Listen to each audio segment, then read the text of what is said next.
I'm Isabelle Gonthier, Chief Assessment Officer at PSI Services, and I invite you to delve deep into the world of testing with me. Every episode, I'll be on the virtual couch with experts from the testing industry, engaging in conversations about the latest developments in our field. Your quest for testing knowledge starts here. So, welcome to this Tried and Tested podcast. I have the pleasure today of welcoming Manny Straehle. He's the president and founder of Assessment Education and Research Experts. We're here in beautiful Florida. So, welcome to our podcast, Manny. Well, thank you for having me. Thank you, PSI, for having me as well. And welcome to the great city of Miami. Yeah, no, that's great. That's great to be here. So always a pleasure to be able to have those conversations in person. So first and foremost, always the same question, always the same format. We start with, how did you get into credentialing, testing, and assessment? What's your story? So that's a easier one for me than most individuals. I did not actually get into this by accident.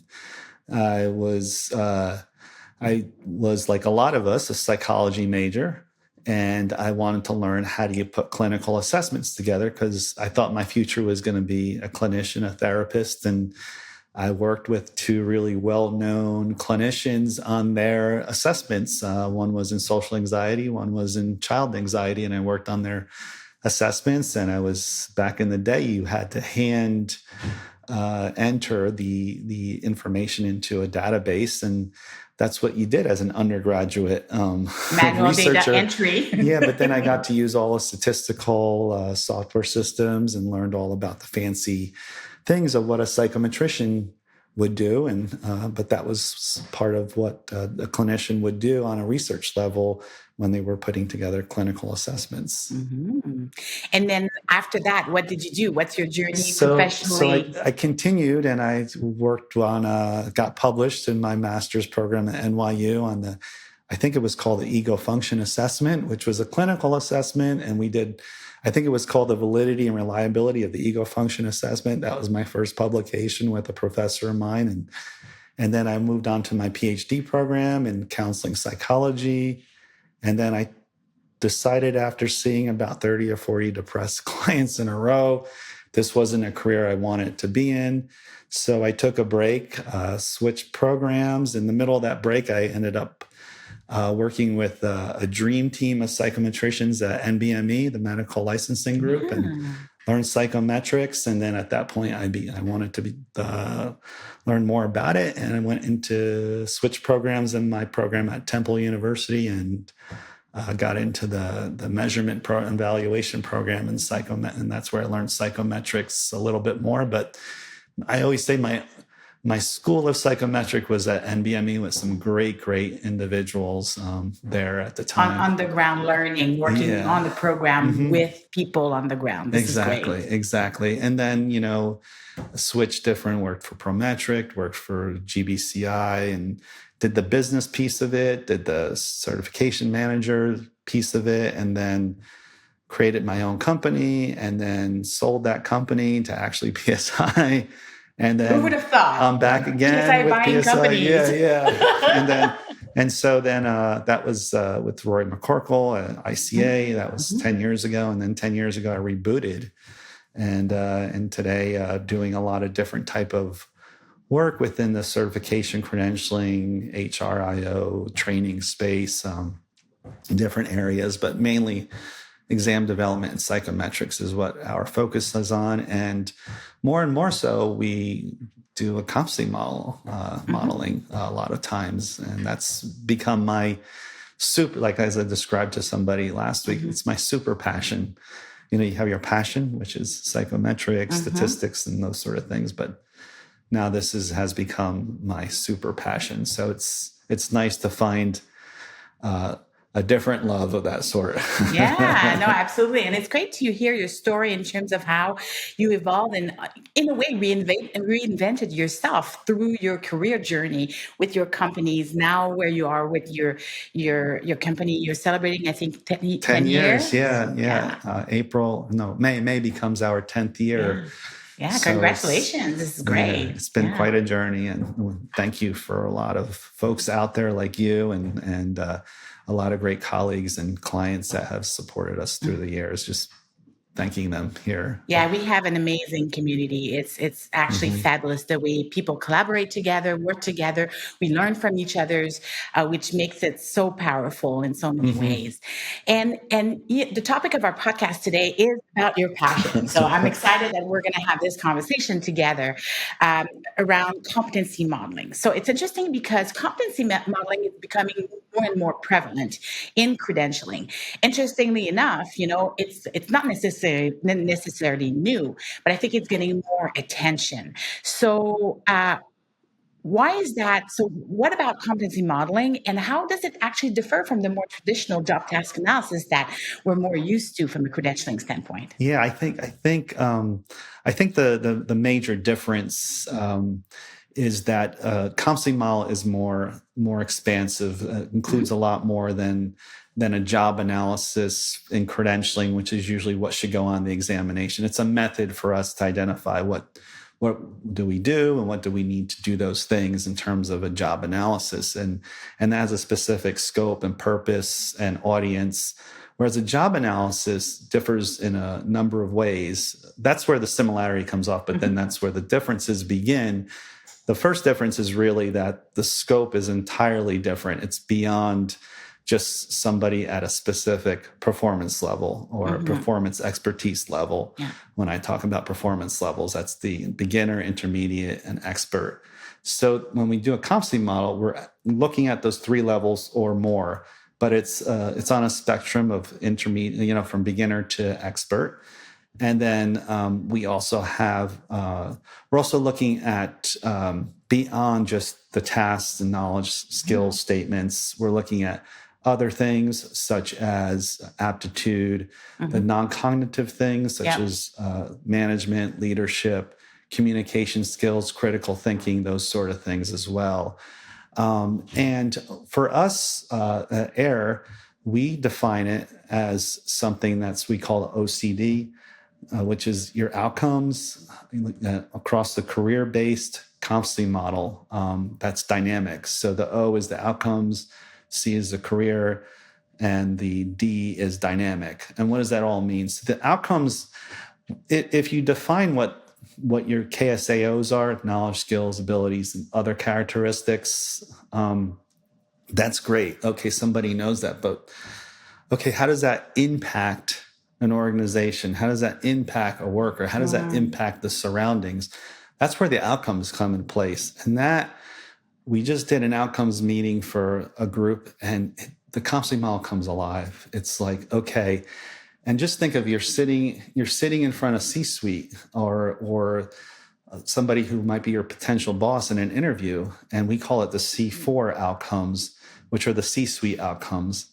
I want to know, okay, this person might be an expert, but how do they perform differently compared to a novice or intermediate where I could save more money? But I want to know how they're going to make me more money. I want to know how they're going to save me money. I want to know that they're more efficient than anybody else I would hire at a lower competency level, performance level.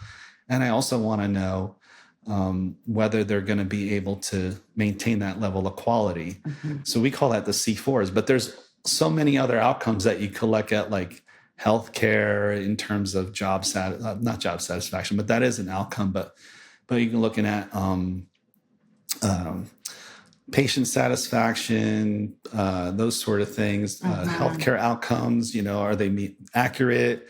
Are they doing things correctly? Are they doing things incorrectly? So there's all these sort of things that we can look at. And there's lagging indicators, those economic indicators as well. So there's the outcomes come alive. So you have your outcomes, then you have it's across the career. So now you could do career pathing or certification pathing or journeys. And those things are really, really important for someone who wants to create multiple certifications or credentials and all sorts of things. And then you also have it's dynamic, meaning that you don't have to do another job analysis. You could just Yeah. validate that with a steering committee, or you could do that with a regular certification too, but we keep it dynamic where the steering committee is always looking at this, maybe it's monthly reviews, this competency model, see if it's still up to date. If it's not up to date, what can they change?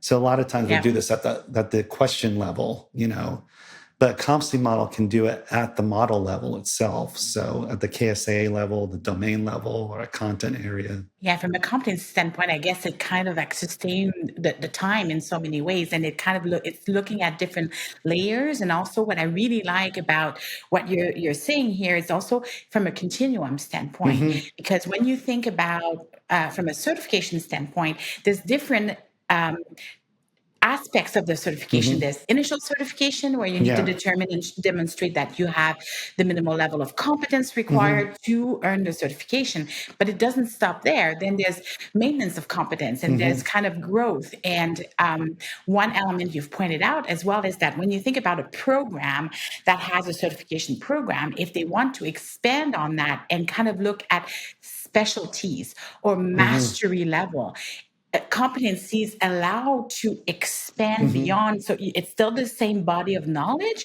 but the skills and abilities and how you demonstrate those, the how, become extremely important. Yes. And the outcomes is another lever. So someone could just say, I want someone who's the best in saving me money. I want someone who's the best in getting the highest healthcare outcomes. So you could look at that, and that's usually your expert level. But sometimes you don't need that expert level. Sometimes you just need intermediate, and sometimes you need the novice. So you could save money there. So you have these levers, like that you can look at. And then you have the non-cognitive stuff too, which is your personality pieces that adds that job analysis doesn't do. So it's one of those things that adds a lot of value really quickly, and it's just you could just. You have a whole set of, certifications right there when you could create them right from the competency model. Definitely from the beginning, because then you're expanding on that. It's kind of like, it's almost like an additional level of information that you're capturing. When you think about, and when you work with credentialing organizations, examination boards, so on and so forth, how do you work with them in terms of thinking differently about competencies, leveraging those competencies, thinking differently, or layering on top of the job analysis or complementing the job analysis? What's the approach there to kind of like think about it differently and help them navigate that change? So we typically have that conversation right at the start, as you can imagine. And we actually have a formal strategy meeting that's like about 2 or 3 days long with those certification bodies or credentialing organizations. And we spend a lot of time. I'm like, well, how would you want to use this? We could use it for a certification, but we could also use it for their training.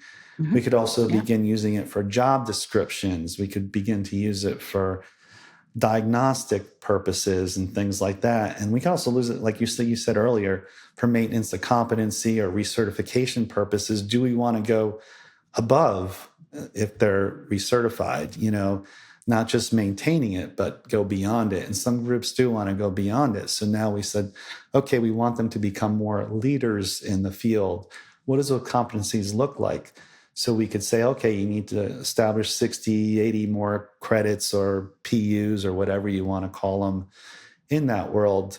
So so we have these 2-3 day meetings looking at what's your target audience, what do you want to use for it, what do you don't want to use the competency model for, and there's endless. The application, the use, endless, the uses of it. But there's also the value of the competency model. There's also the dreams that they might have. So we spend a lot of time with credentialing organizations and leadership, and we have the steering committee that we've created in those beginning conversations. And like in the book that I'm working on right now, I think I spent 3 months just writing the chapter on strategy, strategic approaches to creating a competency model. When you think about those competencies as you define them, as you think about the different application, the different use, what does that mean in terms of how we actually assess for purpose of credentialing? How does it potentially change or evolves the way we assess? I mean, I think the assessment that you choose can be is obviously going to be associated with those performance levels. So, like maybe a beginner, you might just want to use a multiple choice examination, but as you evolve to a higher level of performance, like at the expert level, you may want to start using performance-based assessments. I mean, they could be simulations, they could be observations in certain what they call stations or workplace assessment centers or things like that, where they're actually in that simulation, whether it's a real one or or if it's like gamified or something like that. So you have different assessment types, ethical things. We like to use situational judgments and things like that. So there's a lot of different things you could use, assessments to assess that person. And, it depends, some groups, they can't afford the real-time assessment, so they might say, okay, we'll just stick with the multiple choice at that level. But you could also create different sort of criteria, initial certification criteria and recertification criteria, where they could have some sort of proof of that in a different way or evidence of it, like more of a portfolio assessment there. Yeah, for sure. That's the opportunity to kind of expand and think differently about some of the tools. But to your point, I think that in some instances, when you think about the more traditional multiple choice assessment, there's still absolutely good ways of assessing competencies with multiple choice exams. You can think about having scenarios with multiple questions attached to scenarios. You can kind of really create that judgment piece and assess those competencies still very, very efficiently. But that being said, it allows you to look at a certain dimension. When you go to different types of assessments, you can further expand on how you can get to the depth of those competencies. And I think in terms of competency-based learning, you could start knowing where the next sort of increment of learning is, where you can apply some learning theorists, like whether it's Skinner with successive approximation or it's Vygotsky with the zone of proximal development. They both kind of like say, what's that next increment of learning? And the competency model identifies that to a certain extent. We know what novice looks like. You're steering a bicycle, like maybe at 2 degrees as a novice, and then you're steering a bicycle at 15 degrees as an intermediate. And then as an expert, you're steering it like an X gamer at 360. So. And now a short break. Hello, tried and tested listeners and fellow testing enthusiasts. I'm Isabelle Gonthier, your guide through the fascinating world of credentialing. Each week, we dive deep with expert guests to explore the hottest topics in certification and licensure testing. If you're enjoying our journey through lifelong learning and innovation, take a moment to subscribe wherever you get your podcast. And if you know someone passionate about testing or curious about the latest testing trends, why not share this podcast with them? It might just be the inspiration they need. Thank you for tuning in and being part of our community. Remember, sharing knowledge is one of the best ways to grow our industry together. Keep listening. Another element that I think is interesting, considering where we're at right now in the field and the impact of technology, the impact of artificial intelligence. So how does that affect both? I would ask this question 2 ways. One, how does AI and technology and the way things are evolving impacting the way you go about the competency modeling process?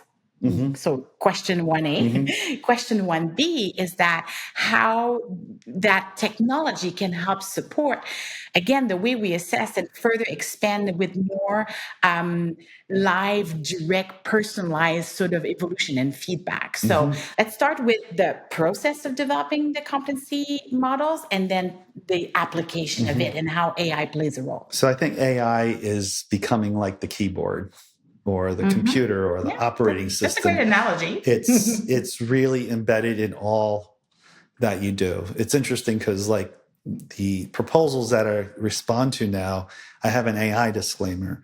that says almost all the tools that I'm using on a computer, because the vendors have like survey software or, ChatGPT or whatever you're using for generative AI, at your content generation, but your survey systems, your Zooms, they have like everything has an AI component. Yeah, everything has an AI integration. So we're integrated that way as well automatically, but you could use these things to generate content. You could use those things we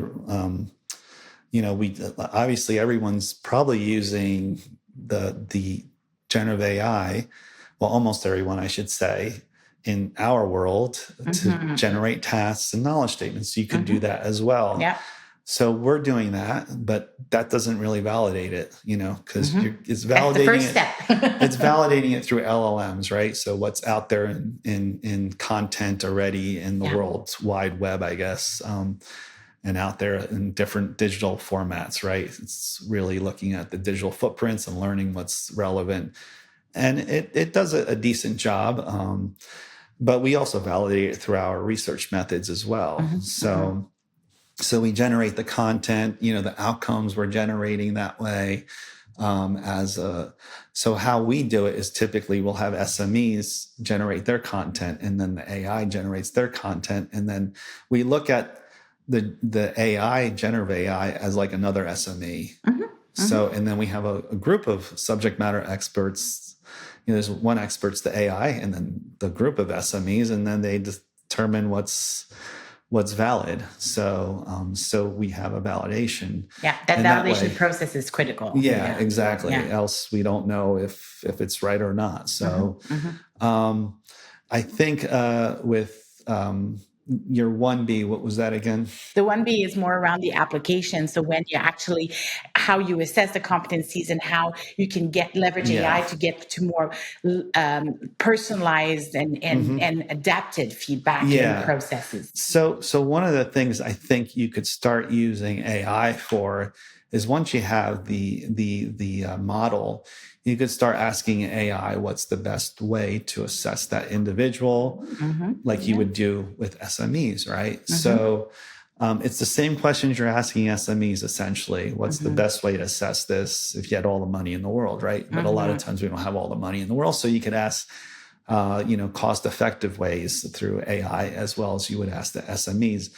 But I think some of the things we're not seeing at this point is you could create interactive scenarios within generative AI, and ChatGPT does a great job with that. And you could get really good diagnostic feedback.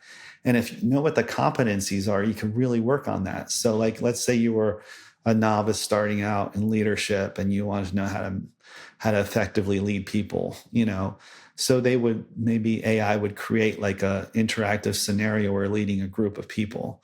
And then you get to the next level and say, here's my list of competencies.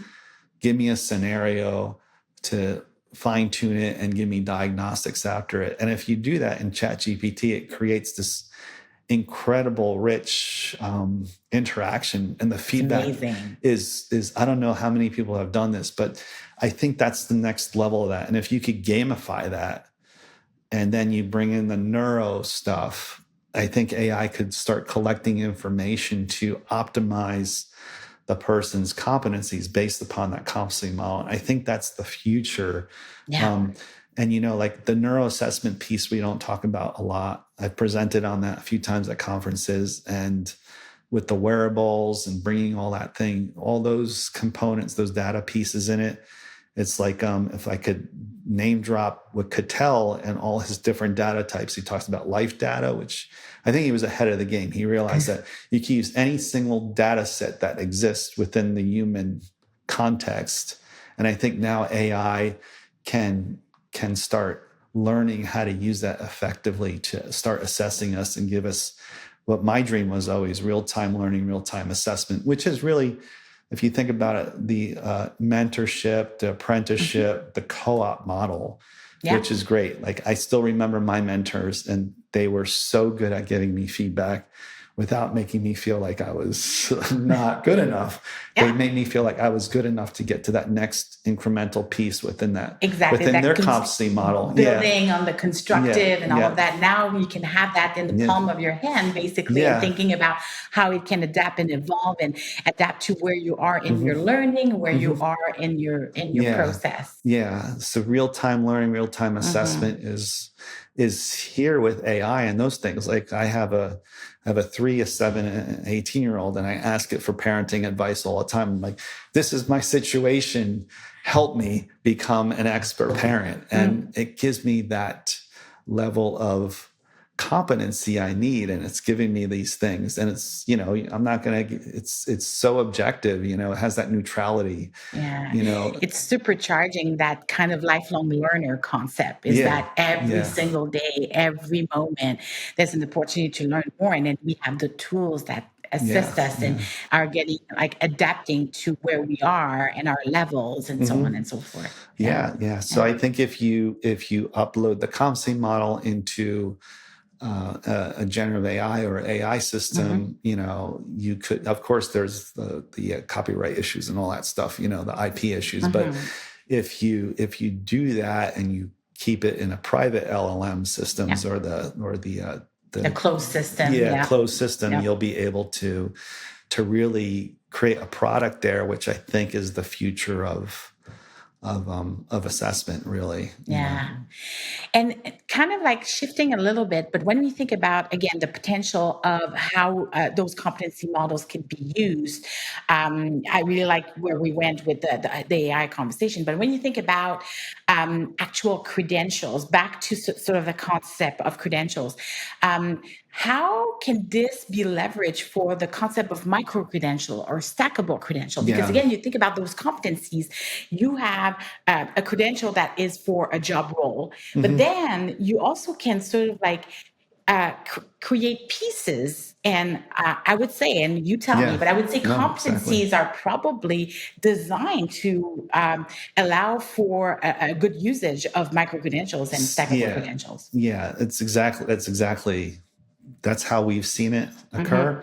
And that's how I usually recommend anybody using a competency model, is that it fits so well into your portfolio in terms of what you could offer in terms of assessment and learning products, as well as HR products, IO products, and things like that. And you look at it, you have a bunch of novice offerings, and then you go to the intermediate and the expert. So you're stacking vertically now, and you could see how that all comes alive, and you could do it by domains. And then you could also do it by outcomes. I'm always trying to come back to outcomes. Like, okay, how can I could create like a revenue-based credential. Like these are the competencies that I have identified that show me that if this person existed, this gives me the highest revenue, or if this person existed, it gives me the highest patient outcomes. And so you could keep on, and those become your key metrics in a way. Your key metrics, but it also is a different way of stacking your credentials by outcome stackable credentials. So you have this really interesting model that could create so many different potential revenue streams, because you have so many certifications. It fits within really specialty groups, would be really beneficial. It does, because it provides the flexibility in terms of like different approaches, different ways of looking at the credential, the evolution in terms of specialty areas, for instance. Specialty areas, and there's also different learning. So, you could take the stackable education model that's used in higher education, from the 101 courses all the way to the 999 courses, and that's a stackable model there itself. So we do talk about that a lot when we meet with clients, that this can create an easy way for individuals to identify what credentials they would need in their certification journey or in their career path as well. So and it makes it portable, more easily portable in a way. Exactly. And it's very easy to understand and intuitive in that way as well. Yeah. No, I think now that's a great application. When we think about defining those competencies, and we think about programs that might be more domestic, but the programs that are also thinking from a global standpoint, international and assessing internationally, how would that come into play when you think about the competencies adapting to different cultural or regional contexts? So, how do you deal with that from that perspective? So when we validate the competency model, we do collect information on demographic information and Yeah. firmographics, all that stuff. So we could look at where these things are occurring in different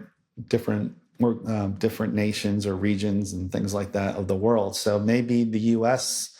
requires this versus maybe China or something like that, or Southeast Asia versus North America. There could be differences on how their competencies are applied, and maybe they're not. Maybe in China that the expert levels are these competencies versus those competencies, or maybe the outcomes are really different. Maybe if they practice these outcomes, that these expert level competencies are different for these based upon these outcomes. So you could start again, these levers that you're pulling are going to be different as well. So we could adapt it in that way for that region in that way. So Yeah, and again, that's coming back to that flexibility. the dynamic piece of it. Dynamic piece. Yeah, I So like that. Yeah. yeah. Yeah, no, this is great.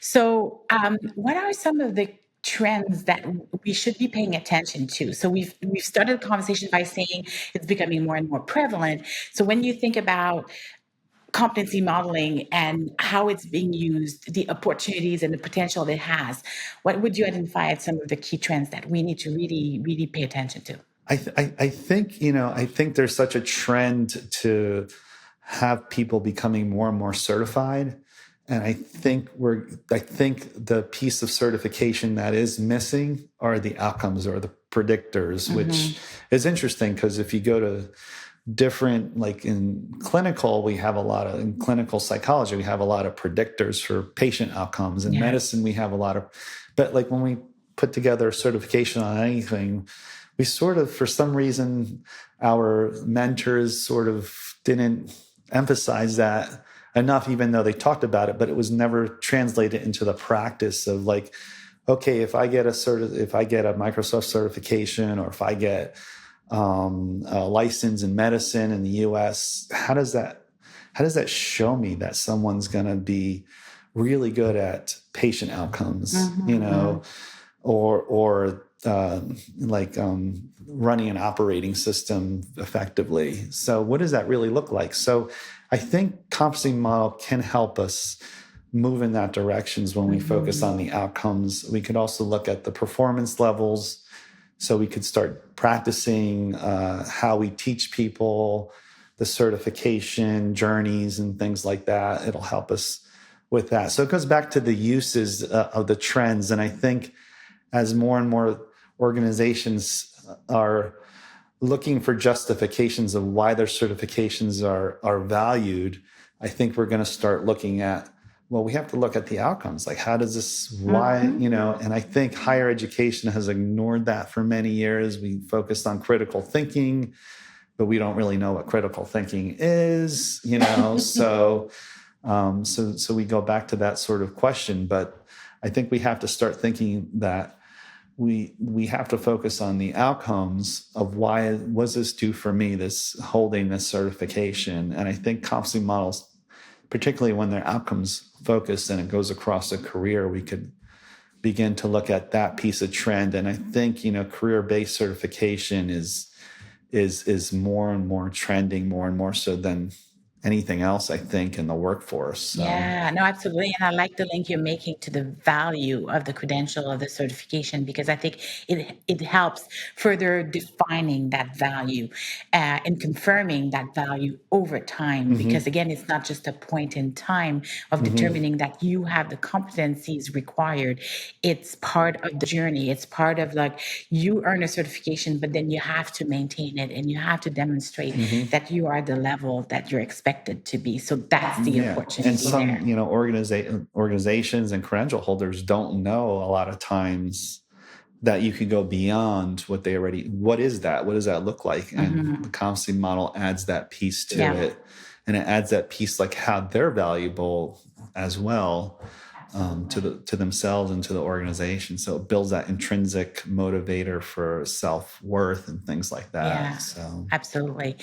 Well, it's been a great conversation, and you said that earlier on that you were passionate about it. It kind of transpires through everything you've been saying through this conversation. As we wrap up the podcast, any final thoughts that you wanted to ensure to share with our audience? Yeah. Again, thank you for having me. I just wanted to say that we're constantly putting things out on LinkedIn profile on competency modeling, and I hope to have this book completed by the end of the year. Ooh, okay. I'll be on the lookout for it. I'm on my last 2 chapters of drafting, and then just the editing has to come into place. But very excited about that. And we're turning 10 years old, as you highlighted for us. So thank you. And we're giving a lot of things out for free because we're turning 10, and we're trying to thank the community for a lot of things that they've helped us grow. And we learned a lot through what is assessment, and how do we teach people too. Yeah, for sure. And it's great to share that. So thank you for doing that, because I think there's a lot of great resources that you've produced, and you've mentioned the book. So we'll be on the lookout for when it comes out, because I'm sure it's going to be extremely informative and a good resource for a lot of organizations and within our industry. So thank you again, Manny. It's been a great conversation. I appreciate it. Thank you, Isabelle. Yeah. Thank you.